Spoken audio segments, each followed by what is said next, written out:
బుచ్చి sir నిన్న evening చాలా రోజుల తగ్గట్టే లాస్ట్ 10 days నేను ఊళ్ళో లేను కాబట్టి కొంచెం చూడటం డిలే అయింది. అండ్ వచ్చిన తర్వాత నిన్న వేయించుకొని చూసిన తర్వాత ఇది సినిమా కాదు, ఒక జీవితంలో డౌన్ ట్రాడన్ పీపుల్ వాళ్ళ సఫరింగ్ని ఒక జర్నీలా చేయించావు. సార్ మాకు పెద్ద ప్రపంచాన్ని చూపించినట్లుగా అనిపించింది నేను చూస్తున్నసేపు. చూసిన తర్వాత కోలుకోవడానికి తేరుకోవడానికి సార్ అది చాలా నిద్రలో కూడా అదే ఆలోచనలు అదే విజువల్స్ అవి కనబడుతున్నాయి. అంటే అంత డీప్ ఇంపాక్ట్ ఇవ్వగలిగావు. అండ్ నీ ఆలోచన కానీ నీ మస్తిష్కంలో నుంచి బయటకు వెళ్ళిన ఆ కథాంశం కానీ అంత డీప్ ఇంటూ అవర్ హార్ట్స్ అది టచ్ చేసింది. అంటే దాని ఇంటెన్సిటీ, ఆ కథ ఆనెస్టీ, ఆ కథ నిజాయితీ, దాన్ని క్రియేట్ చేసిన నువ్వు కానీ దాన్ని ప్రజెంట్ చేసినటువంటి విధానం కానీ. అండ్ ఫస్ట్ ఆఫ్ ఆల్ నీకు నేను మనస్ఫూర్తిగా నా అభినందనలు తెలియజేస్తాను.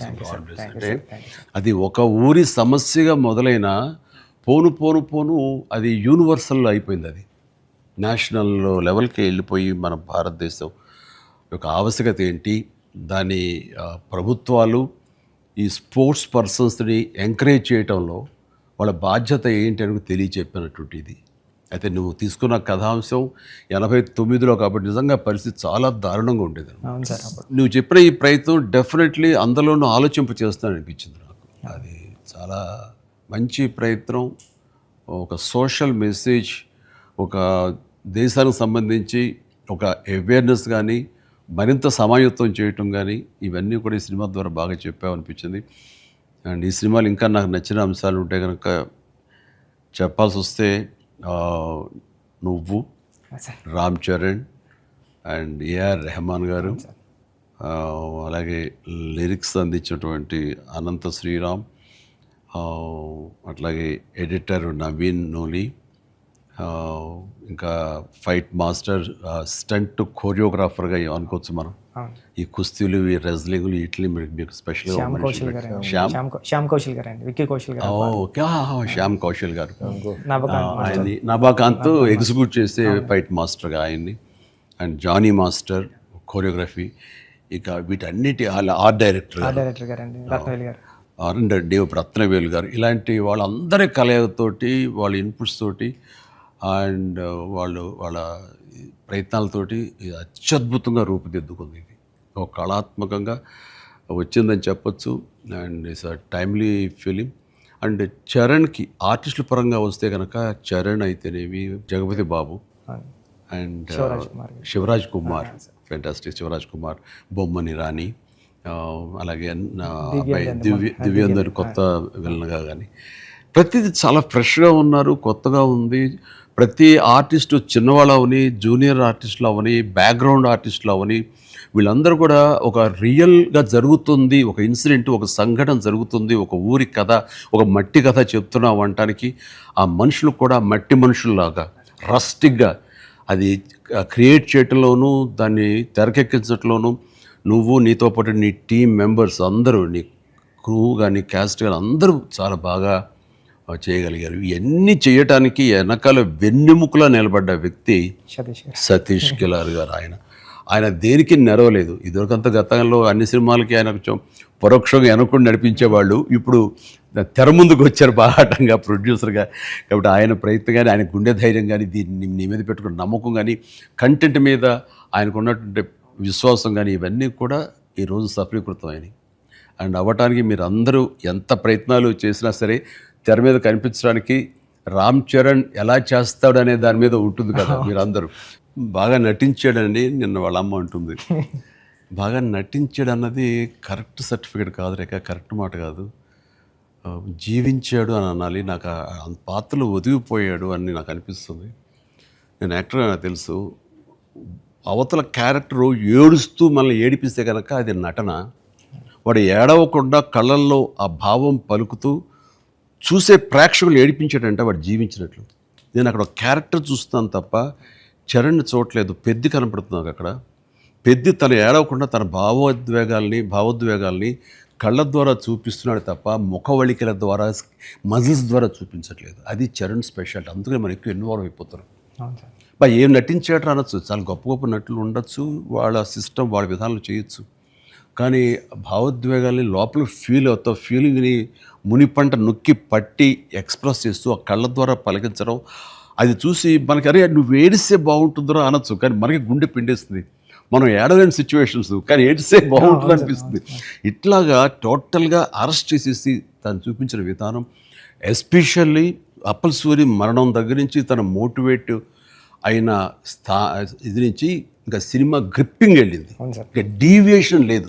అది చాలా చక్కగా పరిపూర్ణంగా సఫలీకృతమైనట్లు. అది అక్కడ తను చాలా బాగా ప్రజెంట్ చేశాడు, పెర్ఫామ్ చేశాడు. ఎక్సలెంట్.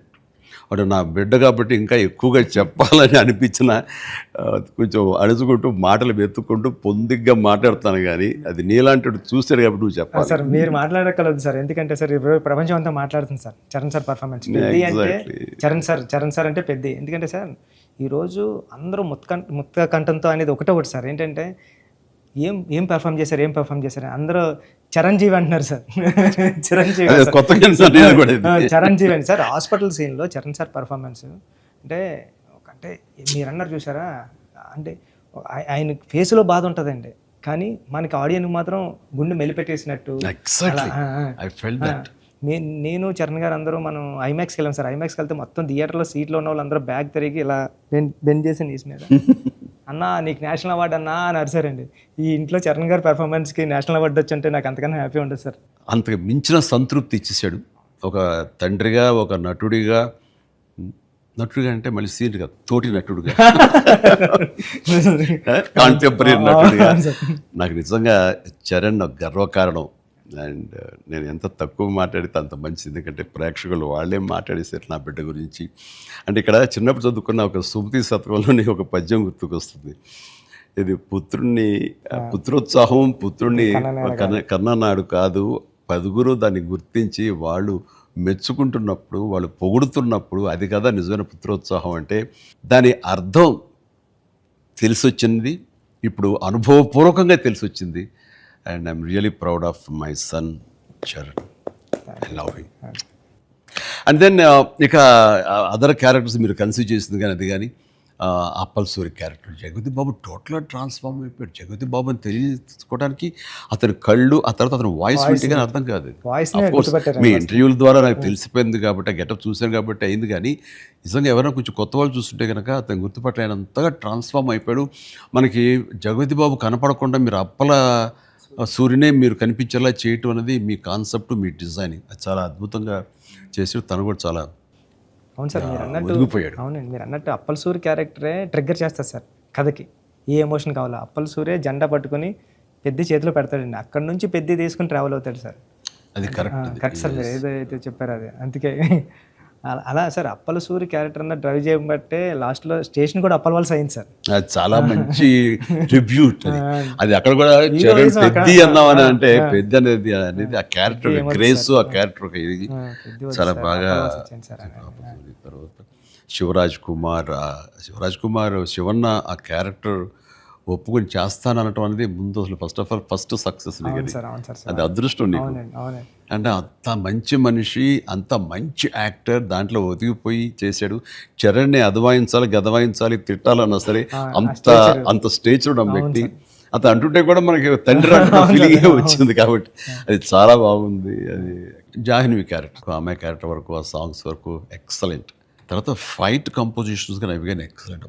ముఖ్యంగా క్రికెట్ అనేది మనం గిమిక్గా చేయొచ్చు, అయిపోతుంది. కానీ కుస్తీ రెజ్లింగ్ అనేసరికి ఏమవుతుందంటే బాడీ ట్రాన్స్ఫర్మేషన్ కానీ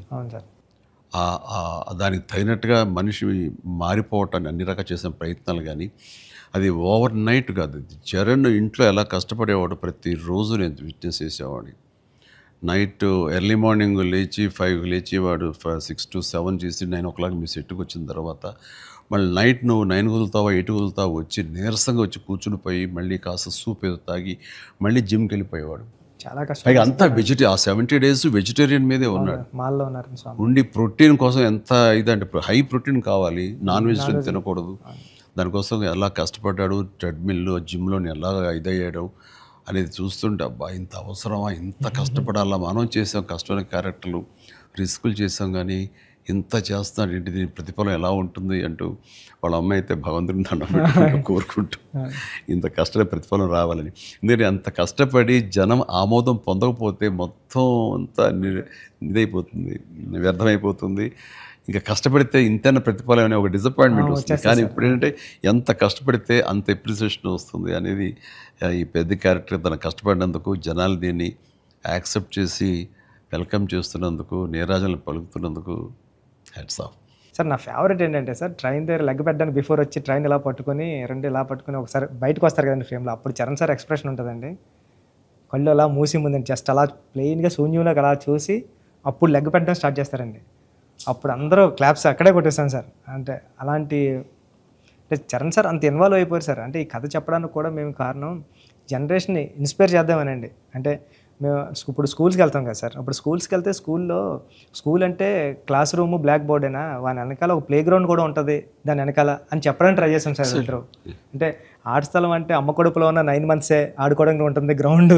బయటకు వచ్చిన తర్వాత స్కూల్లో పిల్లలకి ఇప్పుడు చూస్తాం సార్, ఏ స్కూల్కి గ్రౌండ్ ఉంది సార్, బిల్డింగ్స్ ఉన్నాయి అంతండి. అది చెప్పడానికి ఇన్స్పైర్ చేద్దాం, ఏదో మంచి మాట చెప్పి. ముఖ్యంగా ఈ కార్పొరేట్ ఎడ్యుకేషన్ సిస్టమ్ వచ్చేసిన తర్వాత అండ్ ఎంతసేపటికి మార్కులు అనే దీంట్లో ఇంకా అసలు ఫిజికల్ యాక్టివిటీ లేకుండా పోతుంది. అందులో ఇప్పుడు ఈ బొమ్మని రాని ఒక మాట అంటాడు, చేతిలో వచ్చేసింది సార్ అంటాడు, అందులో ఎన్నో ఆటలు ఉన్నాయి సార్, ప్లే గ్రౌండ్ ఎవరు వెళ్ళట్లేదు సార్ అని. కానీ ప్రభుత్వాలు ఇప్పుడు మీరు అన్నటువంటి ఈ పరిస్థితి ఒకప్పుడు ఉండేది, కానీ ఇప్పుడు రాను బెటర్ అవుతుంది అన్నది. అవును సార్, చాలా బాగుంది సార్. ఇప్పుడు బట్ ఇంతకంటే ఇంకా గట్టిగా రావాలంటే మీరు ఇచ్చినటువంటి సలహా, సినిమాలు పెద్ద సినిమాలు ప్రభుత్వాలు సహకరించాలి, సర్కారు వాళ్ళు ముందుకు రావాలి. కాబట్టి ఈ సినిమా ఒక అవేర్నెస్ తీస్తుంది, ఒక ఎడ్యుకేషనల్ ఫిలిం పెద్ది, ఒక ఇన్స్పైరింగ్ కంటెంట్ ఉన్న సినిమా పెద్ది. ఈ సినిమాలో బిడ్డలకి మనం ఏమి ఇవ్వాలి, ఎలాగ మోటివేట్ చేయాలి, ఎలాగ ఇన్స్పైర్ చేయాలి, వాళ్ళు ఎలాగ పెంచాలి అనే దాని మీద ప్రతి ఒక్కళ్ళు ఫోకస్ పెట్టి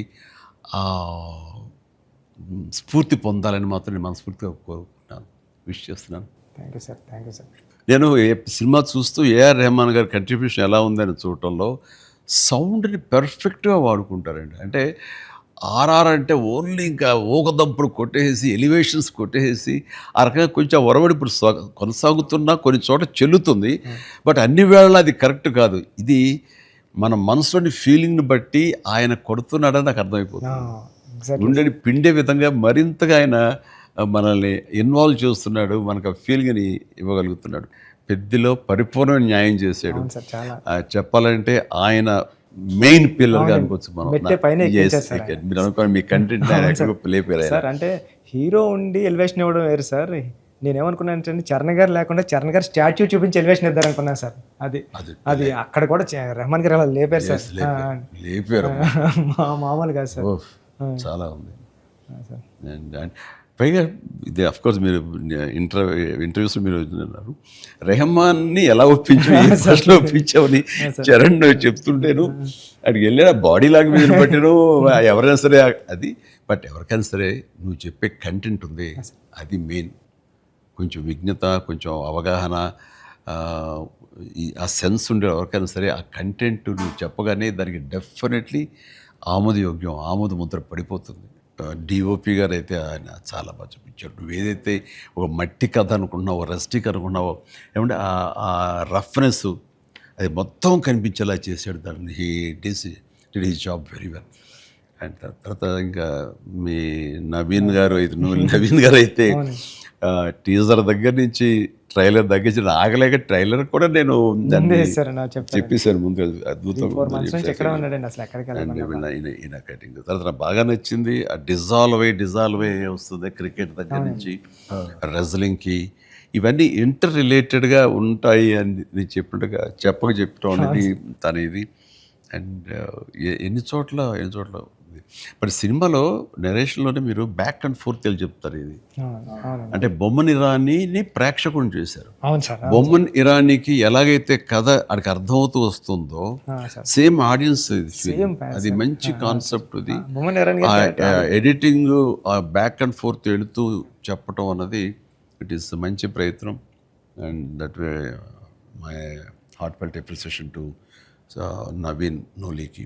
అలాగే ఆర్ట్ డైరెక్షన్ గురించి ప్రత్యేకంగా చెప్పలేదు. అన్నీ కూడా పర్ఫెక్ట్గా ఆ హార్మోనీ ఉంది. ఒకటి ప్రత్యేకంగా అయ్యి ఏంటిది అనట్లేదు, అన్నీ కథలో ఇమిడిపోయే విధంగానే ఉన్నాయి. ఎగ్జాక్ట్లీ. ఆ యంగ్ విలన్ దివ్యందు వీళ్ళందరూ కూడా చాలా బాగా కంట్రిబ్యూట్ చేశారు.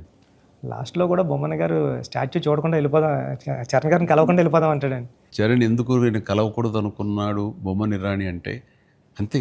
ఆ గుడ్ ఫీలింగ్ అలా ఉండిపోవాలంటే కలవకుండా ఉండటమే కరెక్ట్.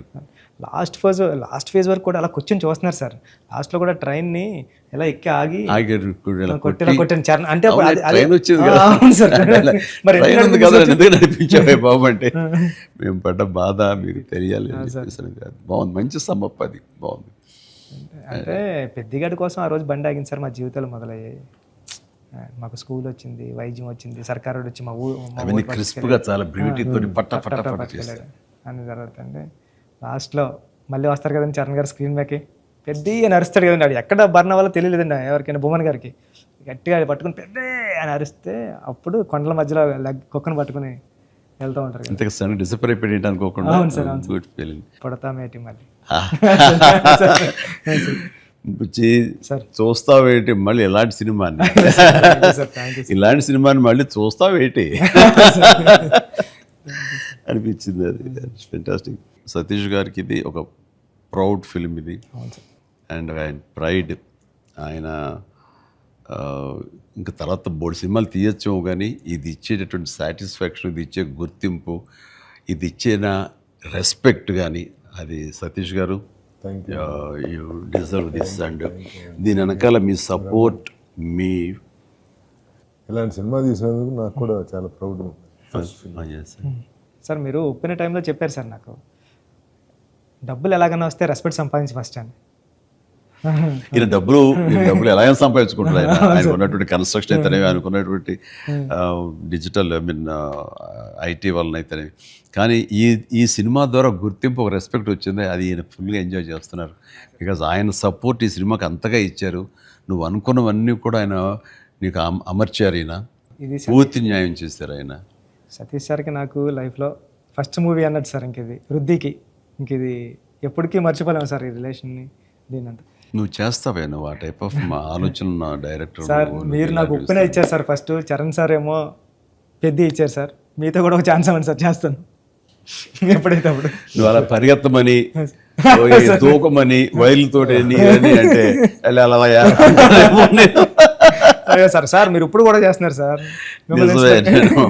ఇప్పటికి వైర్లు కడుతుంటారు, పైకి లేపుతుంటారు, పల్చీలు కొట్టిస్తుంటారు. మొన్న శంకర ప్రసాద్ దీంట్లో కూడా చేశాను. పని అవసరం వచ్చేసరికి దేనికి నెరవం, దేనికి వెనకం చేసే పరిస్థితి లేదు. ఇంకా ఒకసారి ఎన్ని వైర్లు కట్టి అన్నీ ఇవైపోయింది, కమిలిపోయింది. చరణ్ చూశాడు ఇంట్లో, ఏంటిది అన్నాడు. వైర్లు కట్టి లేపారు. ఇంకా వైర్లు ఇంటికి కడుతున్నారా? వాళ్ళు పిలిచి డాంగ్ ఎలా కష్టపడతారంటే మీరు అది అని తిట్టాడు. మరి లేదరా వాళ్ళు కాదురా, డూప్ సరిగ్గా చేయలేదని ఆయన తీసేసి నేనే చేశాను రా షార్ట్ అని. వాళ్ళు అదన్నారు, డాడీ చేస్తారన్నారు అని. అంటే చరణ్ ఇందులో ఎంత కష్టపడ్డాడు అనేది నేను చెప్పాల్సిన అవసరం లేదు. ఆడియన్స్ ఆల్రెడీ వాళ్ళ క్యారెక్టర్ ద్వారా వాళ్ళే గుర్తించారు. వాడు ప్రతిరోజు అలసిపోయి ఇంటికి వచ్చి నీరసించి అలా కూర్చున్న ప్రతిసారి నాకు మా నాన్నగారు నాతో ఏమన్నారు, నన్ను ఏమనేవారు అది గుర్తుకొచ్చేదనమాట. అంటే దొంగ అనే సినిమాలో 8 అంతస్తుల ఒక హోటల్ పైన పారపెట్ వాల్ మీద నేను రోల్ చేస్తూ వెళ్ళినప్పుడు కింద స్లిప్ అయితే మాత్రం ఇది ఇప్పట్లా వైర్లు ఇలాంటి సేఫ్టీ డివైస్లు ఏమి లేవు. మొండితనంతో చేయటం అనమాట. అట్లాగే ట్రైన్ కింద పడుకొని గోండా సినిమాలో వెళ్తుంటే ఒక 3 ఇంచెస్ ఎవేగా బాడీ కానీ లూజ్ అయితే కంకరాలు కొట్టుకుపోయేవి. నా బలంతో ఉండాలి తప్ప ఇంకో హార్నెస్ కానీ అది కానీ లేదనమాట. ఇవన్నీ మా నాన్నగారి దగ్గర నుంచి చూసి ఇంటికి వచ్చేసి చాలా బాధపడేవాళ్ళు. తిట్టేసాడు. కోపంలో బాధ ఎలా ఉంటుందంటే బూతులు ఇచ్చేసేవారు. అలా చేయాలా అంటే ఏదో కొంచెం చెప్పకూడదు కొంచెం అలా తిట్టేసేసి ఆయన చేసేవారు. తప్పదనా దాందే ఉంది చేయాలి, లేకపోతే ఎలా కనపడదు రిజల్ట్, ఎలా మరి ఫ్యాన్స్ ఇచ్చేయాలి కదా వాళ్ళు ప్రేక్షకులు అన్నీ అప్పట్లో ఏం మాట్లాడేవాడిని. లేదురా రేపు పొద్దు నీకు కొడుకు పుట్టి, అప్పుడు ఇంకా చేయాలని పుట్టలేదు ఆ టైంకి, నీకు కొడుకు పుట్టి వాడు యాక్టర్ అయ్యి హీరో అయ్యి వాడు ఇలాగే కష్టపడుతున్నారు అప్పుడు తెలిసి వస్తారా మా ఫీలింగ్స్ ఏంటో నీకు అనేవాళ్ళు.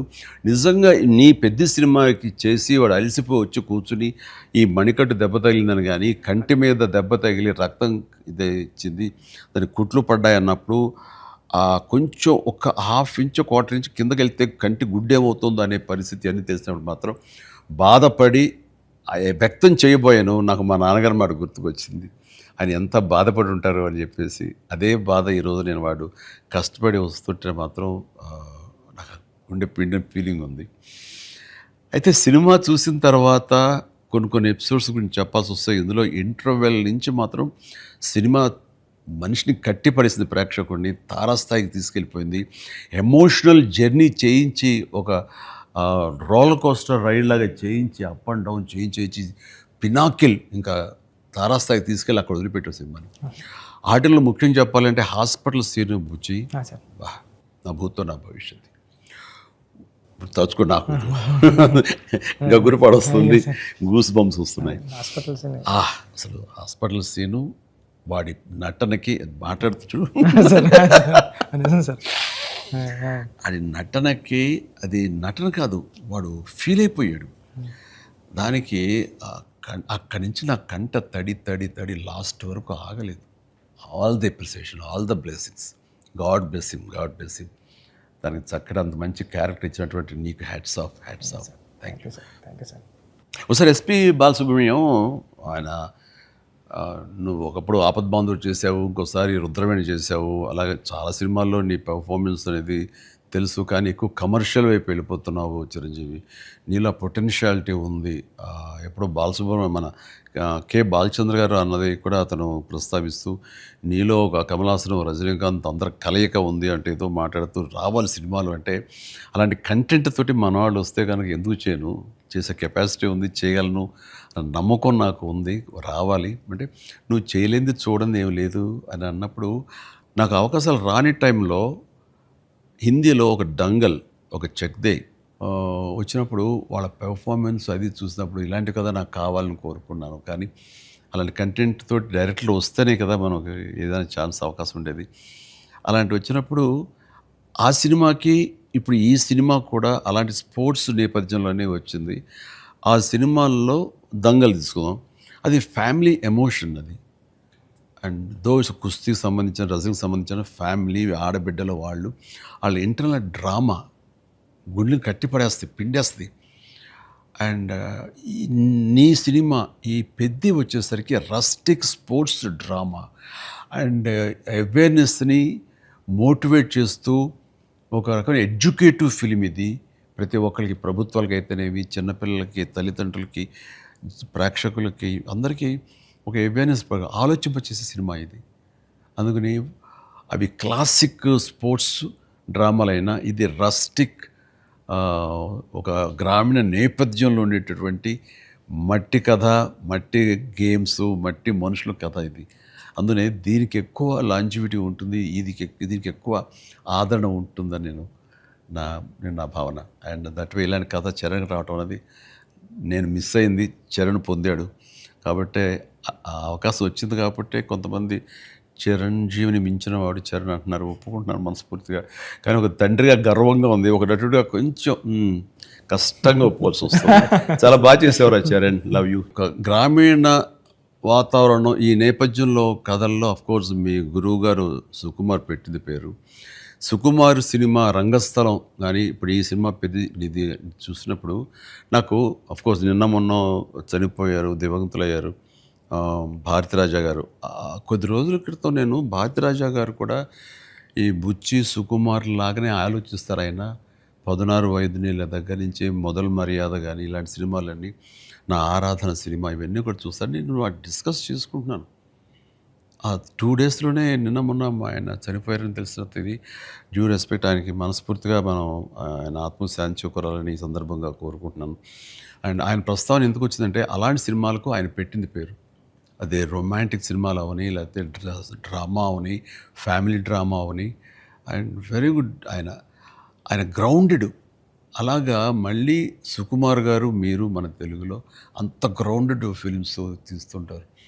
మీ ఆలోచన అవి కానీ రస్టిక్గా ఉంటాయి, రూరల్గా ఉంటాయి, గ్రామీణానికి సంబంధించినవి ఉంటాయి.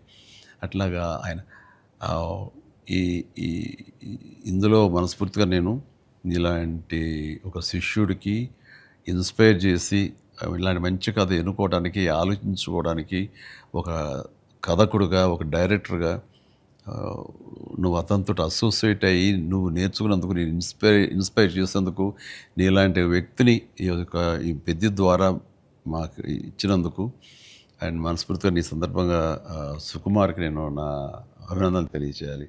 సుకుమార్, ఒక మట్టిలో మాణిక్యాన్ని ఇచ్చావు. Thank you so much. Thank you.